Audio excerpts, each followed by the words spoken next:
안녕하십니까? 아빠가 처음이라 못난 짓을 했었을 거라 자기 방어를 하고 있습니다만 정말 못난 아빠입니다. 저에게는 7살, 5살 딸 둘이 있습니다. 저희 누나에게는 아들 둘이 있고요. 누나의 둘째와 우리 큰아이가 동갑입니다. 우리 큰아이는 애교도 많고 순한 편입니다. 반면에 누나의 아들은 과격하고 예민하고 자기 뜻대로 안 되면 드러눕는 스타일이고요. 누나를 닮아서 그런 것 같기도 하네요. 우리 가족과 누나네가 본가에서 만나게 되면 우리 아이들과 누나네 아이들은 어울려서 잘 놉니다. 본가가 서울 근교 마당이 있는 집이라 마당에서 아이들끼리 뛰어놀기도 하고 짝난도 하고 놀아요. 그렇게 잘 놀다가도 주기적으로 우리 큰아이 울음소리가 들립니다. 나가보면 둘째 조카가 때렸다고 옵니다. 가끔 보면 조카는 우리 아이가 장난감 안 줬다고 때리고 자기 장난감 만졌다고 손을 물고 미끄럼 타는데 자기와 몸이 부대꼈다고 따귀를 때리고 휴 정말 버라이어티하네요. 와이프는 나서기가 좀 그러니 제가 나서서 조카에게 싸우지 말라고 하면 조카는 기다렸다는 듯이 대성통곡을 합니다. 그럼 또 누나와 매형이 달려나오고요. 달려나와서 자기 아이 제가 때린 건 아닌가 하는 의심의 눈초리를 보냅니다. 그럼 저는 그 의심이 부담스러워 우리 딸을 제쳐두고 조카이 달래주기 급급하고요.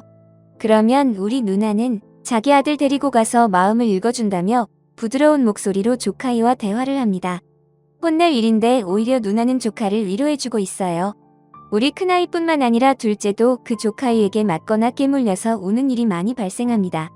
거의 30분에 한 번씩은 울음소리가 들리니까요. 누나네를 만나고 오면 아이들 팔이나 허벅지에 조카에게 물린 자국이나 하려진 자국이 생겨 있습니다. 처음에는 어려서 조카 아이가 잘 몰라서 그러겠거니 아이들은 다 그렇게 크는 거지라고 생각하며 애써 쿨한 척을 했는데요. 그게 반복이 되니 누나네를 피하게 되었습니다. 와이프도 내 아이가 매번 맞고 울고 있으니 많이 힘들어했고요. 어쩔 수 없이 부모님 생신이나 명절을 제외하고는 누나네가 본가에 안 오는 날에 저희가 본가를 가곤 했습니다. 근데 누나는 저희가 본가에 가는 날에 맞춰서 오려고 노력을 해서 누나네와 본가에서 만나게 되는 일이 적지는 않았습니다. 저는 바보같이 아이들이 5살, 3살 무렵이 되어서야 조카가 우리 아이들을 물고 때리고 하는 것을 보고도 누나와 매형이 자기 아들인 조카에게 아무런 훈육을 하지 않는 것에 대한 서운함을 느꼈습니다. 정말 멍청이 아빠죠. 그걸 진작에 느꼈어야 했는데 말이죠.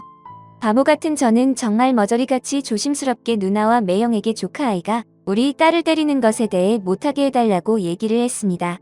그것도 정말 머저리같이 이걸로 누나 부부가 기분 나빠하면 어쩌나 하는 걱정과 함께요. 누나는 제 이야기에 길길이 날뛰면서 아이들끼리 그럴 수도 있는 거지 애들 일을 뭘 어른이 나서냐고 도리어 화를 냈어요. 그래서 또 머저리 같은 저는 누나의 말에 그렇긴 하지라고 생각하며 더 이상 말을 못했습니다. 정말 저를 머저리라고 욕하셔도 좋습니다. 그런 일이 있었던 그날 집에 와서 누나에게 왜 당당하게 얘기하지 못했나, 내 새끼 건드리지 못하게 내 새끼 잘 간수해라 라는 말을 하지 못했나 하며 자책을 하다가 잠을 잘 못 잤습니다. 우리 큰아이가 5살 때 동생과 놀다가 각막을 장난감에 긁혀서 응급실을 다녀온 적이 있습니다.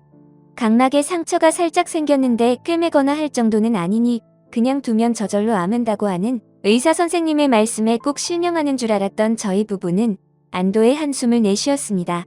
그리고 아이가 며칠 눈에 안대를 하고 다녔습니다. 안대를 안 해도 되는데 자기 눈 아야 했다고 안대를 해야 한다고 해서 그렇게 했습니다. 그렇게 안대를 하고 본가에 일이 있어갔는데요. 그날 눈 안에도 왔습니다. 조카를 보면 또 우리 아이 때릴까봐 긴장을 항상 했었는데요. 조카가 우리 아이를 보자마자 눈이 없다, 눈이 없어졌다 하는 거예요. 누나 부부는 역시 그날도 그렇게 행동하는 자기 아이에게 어떤 제스처도 없더군요. 그래서 제가 조카에게 그런 말 하지 말라고 하는데 조카가 눈이 없다, 아 괴물이다 하더니 우리 아이 따귀를 쫙 하고 때리더라고요. 정말 어이가 없었습니다. 그래서 저는 순간 이성을 잃었는데 누나가 조카를 확 안고서는 구석으로 데리고 가서 또 특유의 마음 읽어주기를 하더라고요. 조카가 우리 아이는 눈 없는 괴물이라서 자기가 무찔러준 것이라고 하니까 저희 누나는 그랬구나, 그래서 때린 거구나 이러고 있었습니다. 이젠 안 되겠다 생각했습니다. 순간 제가 이성을 잃기도 했고요. 그래서 조카 마음 읽어주기를 하고 있는 누나를 일으켜서 돌려 세운 다음 싸대기를 힘껏 때렸습니다. 짝소리라기보다는 퍽소리에 가까운 소리가 나더군요. 제가 이성을 잃어서 풀파워가 나갔던 것 같아요. 누나는 희청하더니 뭐 하는 짓이냐며 소리를 지르더라고요. 그래서 제가 누나에게 아이를 정신인상자로 만드는 괴물을 무찌르려고 하는 거라고 했습니다. 그랬더니 누나가 오만 쌍욕을 다 하더군요. 큰 소리에 우리 아이들이 저에게 울면서 다가오는데 와이프가 아이들을 중간에 가로막더라고요. 아이들 신경 쓰지 말고 제가 하고 싶은 대로 다 하라는 와이프의 메시지 같았습니다. 욕을 하며 고래고래 소리 지르고 있는 누나에게 무슨 말을 해봐야 소용없을 것 같아서 매형에게 애를 왜 저 따위로 키우냐고 제가 막뭐라 했습니다. 매형은 아이들끼리 그런 걸 가지고 처남이 이렇게 나서는 것은 잘못이라더군요. 제가 매형에게 아이가 폭력적이고 독불 장군식으로 행동을 해도 훈육하지 않아서 참다 못해 내가 나섰다. 매형 같으면 조카가 우리 아이에게 몇 년 동안 만나기만 하면 물리고 뜯겨서 상처가 생기고 딱이 맞고 했으면 어떻게 했을 것 같냐고 물었습니다. 매형은 그래도 이건 아니지라고 하더라고요. 그래서 매형에게 아니긴 뭐가 아니냐. 오늘 매형을 패고 싶었는데 내 식구가 아니라서 누나를 때린 거다라고 소리를 질렀습니다. 큰 소리에 아버지께서 저에게 소리를 지르며 저를 혼내시려 했지만 저는 굴하지 않고 매형에게 할 말을 다 했습니다. 이제부터 땡땡이 우리 아이들 못 때리게 잘 가르치세요. 이제부터 땡땡이 우리 아이들 못 때리게 잘 가르치세요. 한 번만 더 우리 아이들 땡땡이 때문에 울거나 하면 내가 전가자가 되더라도 매형을 그 10배 이상으로 팰 거예요. 라고 했습니다. 아버지는 저를 큰 소리로 계속 뭐라 하셨지만 그때는 저도 뵈는 게 없었습니다. 그렇게 큰 소리가 오가다가 매형은 누나와 아이들을 데리고 집으로 돌아갔습니다. 저는 아버지와 어머니의 꾸지람을 듣는데 나중에는 저에게 빠른 시일 내에 누나 부부에게 사과하라고 하시더군요. 그동안 우리 아이가 조카에게 어떻게 당했는지, 우리 부부가 얼마를 참았는지 부모님께 말씀드리고 사과는 제가 받아야 한다고 말씀드렸습니다. 부모님도 저에게 할 말씀이 없으셨는지 좋게 해결하라고 말씀하시더라고요. 그리고 저희도 집으로 돌아왔습니다. 다리가 풀려서 운전을 못할 것 같아서 와이프에게 운전을 시키고 저는 아이들과 뒷좌석에 탔습니다. 카시트에 앉혀야 하는데 카시트를 빼버리고 뒷좌석에 아이들과 앉았습니다. 그리고 아이들을 안고 그동안 머저리 아빠였던 것이 미안해서 한없이 울었습니다. 아이들은 저에게 아빠 괜찮아? 하고 물었는데 아무 대답도 못하고 울었습니다. 그리고 집에 와서 아이들 씻기고 재운 뒤에 와이프랑 맥주 한잔 했습니다. 와이프는 오늘 제가 한 행동 잘못 아니라고 위로해 주더라고요. 그 말에 왜 진작 우리 아이들을 지켜주지 못했나 하는 미안함에 또 울었습니다. 그리고 조카가 우리 아이를 때리고 뜯어놓고 하는 것을 시작했을 때부터 제가 큰 소리를 냈으면 더 좋았을 걸 하는 후에 아이들에게 미안해져서 또 울었습니다. 누나 부부는 깨몰리고 뜯겨서 아파하면서 우는 자기 조카보다 자기 아이의 감정을 읽어주는 것이 더 시급한 사람들인데 뭐 한다고 제가 그 사람들 기분 상하지 않도록 노력을 했는지도 모르겠고요. 누나와의 관계를 걱정해서 아이들을 희생시키지 않으렵니다. 앞으로 강한 아빠가 되렵니다. 제가 혹여라도 잘못된 행동이 있다면 여러분들께서 알려주시기 바랍니다. 질책도 달게 받겠습니다. 이렇게 털어놓고 나니 후련합니다. 두서없이 쓴 글 끝까지 읽어주셔서 감사합니다. 스니님과 비슷한 상황에 처해본 경험이 있으셨던 분들 많으실 거란 생각이 드네요. 미리 대처하지 못한 것은 그야말로 아빠가 처음이라 그런 것이니 너무 자책하지 마시고요. 스니님 잘못하신 거 하나도 없습니다. 아이들 예쁘게 지켜주시며 행복하게 사세요. 다음 사연입니다. 저는 올해 34살 된 남자로 여자친구와 결혼을 앞두고 있는데 답답한 마음에 조언을 구하고자 글을 씁니다. 저는 사춘기 시절 반항심 때문에 학교를 자퇴하는 큰 실수를 저지르고 18살 때부터 사회라는 곳에서 돈을 벌었습니다. 20살 때까지는 그런저런 알바를 하고 20살부터는 기술을 배워서 현장에 나가 돈을 벌고 그 기술로 군대도 산업기능요원이라는 군대 대신에 가는 곳에 취직하여 돈을 벌 수 있는 곳으로 가서 그렇게 몇 년 동안 장사를 시작하여 지금까지 한 푼도 안 쓰고 운 좋게 장사도 잘 되어서 제법 큰 돈을 만지게 되었습니다. 그리고 제가 한 푼, 두 푼 열심히 모은 돈과 약간의 대출을 받아 시 외곽 지역에 5층짜리 원룸을 지었고요. 그렇게 4층까지는 세를 받고 5층은 집 하나가 한 층 전체를 쓰고 있고 그 집은 제가 혼자 쓰고 있습니다. 40평이 좀 넘습니다. 그런데 문제가 생긴 게 3년 전에 만난 여자친구하고 이번에 결혼을 하기로 하였는데 다른 문제들은 다 순조롭게 진행이 잘 되는데 집 문제에 자꾸 트러블이 생깁니다. 여자친구는 원룸을 팔고 그 돈으로 주상복합 아파트를 구하자고 저는 어차피 부모님은 따로 살기로 하셨으므로 그 집은 둘이서만 살고 또한 아이가 태어나더라도 충분히 큰 집인데다가 제 20대 시절을 정말 열심히 피땀 흘려가며 이룬 것인데 팔고 싶지도 않고 왜 팔아야 되는지 이유도 모르겠고 또한 다달이 월세가 나오는 보장된 수입인데 정말 이해가 안 가더라고요. 4개월 전에 프로포즈하고 양가의 인사는 다 드렸습니다. 모든 준비가 순조롭게 진행된 상태에서 생각지도 못한 저 집 문제가 생기니까 사람 정말 미치고 팔짝 뛸 노릇이네요. 덕분에 정말 많이 싸우고 어르고 달래고 이야기도 나눠보았지만 지금까지도 답이 안 나오는 상태입니다. 저희 부모님은 당연히 팔지 않기를 바라시고 여자 쪽 부모님은 대놓고 말은 안 하시는데 은근히 뉘앙스가 자기 딸이 원하는 대로 해줬으면 좋겠다라고 하시네요. 주변 친구들에게 조언을 구하기도 했습니다. 다들 저보고 미쳤다고 하네요. 이런저런 주변 사람들 얘기를 전해줘도 싫다고 합니다. 자기는 그런 집에서 꼭 살고 싶대요. 그래서 마지막으로 여기다 글 남기고 한 번 더 이야기를 나눠도 진전이 없으면 헤어지려고 합니다. 헤어지는 게 답이겠죠? 많은 글들을 주셔서 감사합니다. 어제 저녁에 만나서 이런저런 이야기 많이 했습니다. 왜 꼭 주상복합이어야 하냐? 그 집이 나에겐 어떤 집인지 잘 알지 않느냐? 그럼 저 집은 새로 돌리고 대출서로 조금 더 받아서 반반해서 가자 뭐 등등. 결론을 말씀드리자면 그만하기로 했습니다. 막상 헤어지자고 하니까 왜 그런 말을 하냐면서 따지긴 하더라만 애초에 글을 올릴 목적이 해결책을 바란 것도 아니고 헤어지기로 마음먹었고요. 다만 내 확신을 다시 한번 다짐받기 위해서 글을 올렸습니다. 뭐 진탕술 먹고 이제 일어났는데 속도 쓰리고 마음도 쓰리고 그러네요. 정이 떨어질 대로 다 떨어졌다고 생각했는데 다시 만나자고 해도 받아줄 마음은 없습니다만 당분간은 쓰리지 싶습니다. 댓글들 읽어봤는데 뭐 저를 호불호 받느니 어쩌느니 하는 글들이 있던데 사실일 수도 있겠죠. 다만 아닌 거 알면서도 쓰리인 이유가 제가 몰랐던 걸지도 모르겠지만 처음 만났을 때는 그렇지 않았거든요. 원룸을 가지게 된 거는 재작년입니다. 3년 만났고요. 그때는 한참 돈 버는 것에 대해 눈이 뒤집힐 대로 뒤집혀진 상태라 나 자신은 물론이고 주변 사람들한테 심하다는 소리 들을 정도로 돈을 안 쓰고 다닐 때였어요. 그때는 편의점에서 캔커피 한 아이도 좋아하던 여자였는데 어디서부터 잘못된 건지 아마 제가 그렇게 만든 거겠죠. 아니면 눈에 콩깍지가 단단히 씌어서 내면을 못 봤거나 암튼 정리했고요. 한동안은 제 일에 집중할 수 있겠네요. 다시 한번 관심에 깊은 감사를 말씀드리겠습니다. 다들 항상 행복하세요. 댓글입니다. 여자야 그렇다 치고 여자 부모님까지 헐리네요. 주상복합할 테니 친정에서 반쯤 보태라고 하세요. 결혼은 둘이 하는 게 아니라 집안도 맞아야 돼요. 여자분이 너무 이기적이시네요. 가만히 있으면 돈 나오는데 왜 팔아요? 같이 살더라도 머리 정말 아플 듯 저런 멍청한 여자가 있는 건가요? 이해가 안 됩니다. 집값을 보태는 것도 아니면서 왜 남친의 원룸을 팔아라 말아 한답니까? 상식적으로 말이 되나요?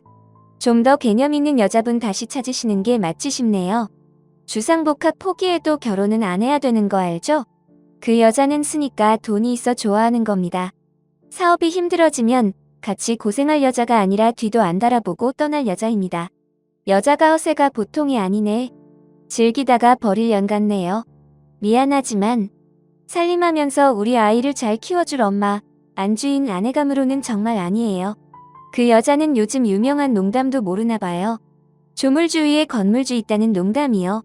고정 수입을 날리고 오히려 고정 지출을 늘리는 그런 바보가 어디 있어요. 머릿속에 계산하는 능력 중 뭔가가 덜 만들어졌다던가 계산 능력 대신에 허풍만 들어찬 사람이네요. 내 남편 될 사람이 글쓰님 같으면 이쁘다고 궁디님 팡팡해주겠구만. 그런 집에 꼭 살고 싶으면 너가 사오라고 하세요. 님도 고민할 걸 고민하고 헤어지세요. 연예인도 돈 벌면 제일 먼저 하는 게 건물 사서 월세 받아 먹고 사는 건데 어디서 미친 거지가 로또 받은 건지도 모르고 허세를 부리다가 나가리 되기 생겼네. 헤어지세요. 글쓰님 능력이면 어리고 이쁘고 개념 있는 여자 줄 서 있어요. 요즘 건물 갖고 있는 사람이 최고 아닌가요? 임대 수익을 포기하고 집을 사버리면 앞으로 수입이 반토막 나는데 어떻게 살려고 그러는 거지? 결혼해서 살아보면 어느 한쪽만 경제관념이 있으면 안 되더라고요. 부부가 비슷한 경제관념과 생각을 가져야지 한 사람은 죽어라 벌기만 하고 한 사람은 그 돈을 흥청흥망청하면 평생 그 상황에서 나아지지 않거든요. 다행히 님이 알뜰살뜰 잘 모아 젊은 나이에도 건물을 소유할 정도면 님이랑 비슷한 경제 개념 가진 여성 부모 만나면 되는데 앞뒤 분간 못하고 남들 하는 거 다 따라하며 허영심만 머리에 든 거라면 신혼의 단꿈은 일순간으로 끝날 듯 싶네요. 그리고 요새 딸 가진 부모들 만만치 않습니다. 시월드가 힘들다고 하지만 처월드 또한 시월드만큼 해결하기 힘들 수 있으니 살이 본별 못하는 처가라면 차라리 결혼하지 않는 게 좋을 듯하네요. 설득이라는 게 일순간 동절을 할 수는 있지만 그것이 오래가지 않는다는 걸 잘 아시지라 생각합니다. 33살 미혼녀예요. 저도 20대 내내 피땀 흘려 고생해서 종잣돈 만들어서 일찍 장사 시작해서 운 좋게 자산을 꽤 많이 모았어요. 저도 원룸이나 상가 건물 알아보는 도중에 이 글을 보았네요. 저같이 스님님과 얼추 비슷한 자산과 환경의 여자 아니면 스님님 세월의 노고를 알아주고 존중해주고 현명하게 잘 관리해줄 여자 만나세요. 님 재산을 쉽게 생각하여 자기 허영심 채우려는 여자 만나지 마시고요. 웬만하면 헤어지라는 말 안 하는데 이건 진짜 헤어져야겠다. 이기적인데 똑똑하면 살 수 있음. 멍청하지만 착하면 또 그 나름대로 살 수 있음. 근데 이 여자는 이기적인데 머리도 안 돌아가네요. 돈 좀 있는 남자를 만나다 보니 복에 겨워 그런 건지 어쩐 건지 몰라도 뭐가 똥이고 된장인지 분간이 안 되는 거예요. 그냥 헤어지세요. 여자분한테 그런 집에서 살고 싶으면 반반하자고 하세요. 대출도 명의도 혼수도 다 반반. 지금 가진 집은 부모님 거로 돌리던지 살고 계신 곳까지 다 전세나 월세를 돌리시고 살고 싶다는 곳에 같이 대출받아서 들어가서 사세요. 아무리 생각해도 여자가 생각이 없네요. 왜 그런 사람을 만나시는 건지. 대박 현실감 없는 사람인가? 다들 열심히 돈 벌어서 건물 하나 갖고 싶다 소리하지 않나요? 거기서 세 받으면서 살고 싶다고. 근데 그걸 팔래? 겨우 주상복합 아파트 가자고? 그 부모도 다른 세상에서 온 사람들인가? 그쪽으로 이사하면 지금 받고 있는 월세만큼의 돈은 여친이나 여친 부모님이 주실 수 있냐고 물어보세요. 그거 보장되면 팔고 새 집 구하는 쪽으로 생각해보겠다고. 물론 돈이 다가 아닌 20대의 청춘이 들어있는 곳이긴 하지만 멍청한 여자가 지 복을 발로 차네. 근데 막상 헤어지자고 하면 분명히 그 여자나 그 여자 부모님들도 글쓴이 붙잡고 늘어질 거임.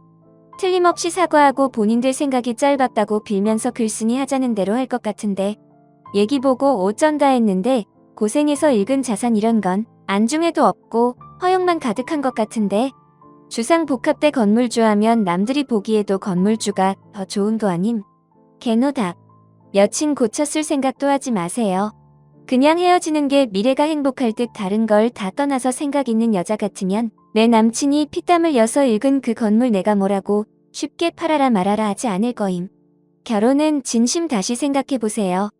헤어져요. 아님 주상복합 팔아서라도 고정수입 나오는 월세 짓는 게 나을 판에.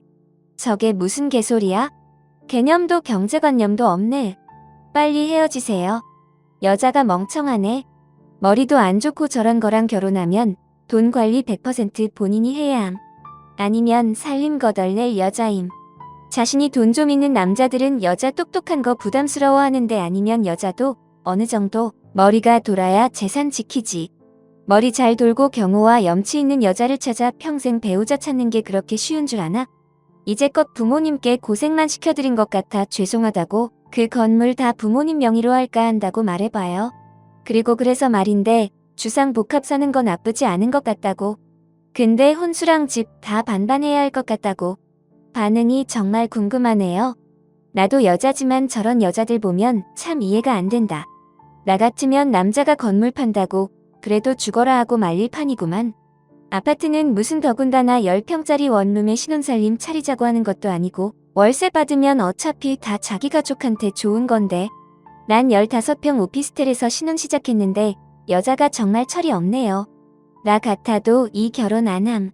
그리고 혹시나 결혼한다고 해도 집 경제권 여자한테 못 맡길 듯. 저는 아이 있는 주부입니다. 그냥 개인적으로 여친이 철딱서니가 없네요. 저도 없는 집에 시집 온 건 아니지만 49평대에 살고 있거든요. 여친이 눈에 보이는 거에만 좋아라 그러는 것 같아 안타깝네요. 이 불경기에 다달이 새 나오고 지금 집도 인테리어 잘해서 꾸며도 손색 없는 힐링 공간이 될 수 있는데 말입니다. 과연 주상복합 아파트가 나중에 가치가 그렇게 있을까요? 오늘의 사연은 여기까지입니다. 감사합니다.